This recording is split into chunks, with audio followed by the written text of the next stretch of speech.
ঘোষণাপত্র আদায় করে ছাড়বো ইনশাল্লাহ।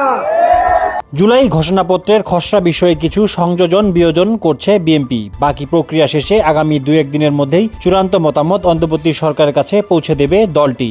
গত 2 দিন ধরে দলটির স্থায়ী কমিটির বৈঠকে নেতারা খসড়া নিয়ে দীর্ঘ আলোচনা শেষে নেন এ সিদ্ধান্ত। বিএনপির সর্বোচ্চ নীতি নির্ধারণী ফোরামের এ বৈঠকে লন্ডন থেকে ভার্চুয়ালি যুক্ত হয়ে সভাপতিত্ব করেন ভারপ্রাপ্ত চেয়ারম্যান তারেক রহমান।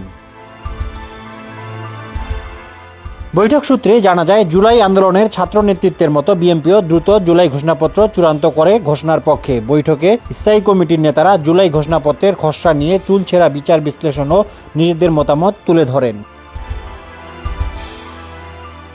এছাড়া বৈঠকে সংস্কার ইস্যুতে রাজনৈতিক দলগুলোর সঙ্গে জাতীয় ঐক্যমত কমিশনের সংলাপের সারসংক্ষেপ তুলে ধরেন সালাউদ্দিন আহমেদ। এরপর সংস্কারের বিভিন্ন ইস্যুতে মতামত দেন নেতারা।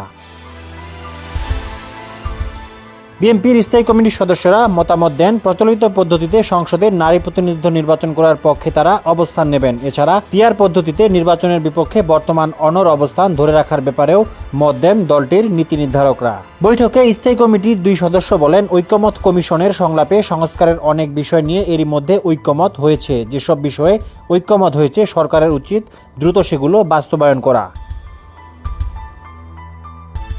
এ বিষয়ে দলটির স্থায়ী কমিটির সদস্য ইকবাল হাসান মাহমুদ টুকু বলেন, আমরা জুলাই গণ অভ্যুত্থানের ঘোষণাপত্রের বিষয়ে আন্তরিকভাবে কাজ করছি। দ্রুত চূড়ান্ত সিদ্ধান্ত গণমাধ্যমে জানানো হবে। এদিকে ছাত্র নেতৃত্বের রাজনৈতিক প্ল্যাটফর্ম জাতীয় নাগরিক পার্টিও সম্প্রতি সরকারের কাছে আগামী 5 আগস্টের মধ্যে জুলাই ঘোষণাপত্র দেওয়ার দাবি জানিয়েছেন।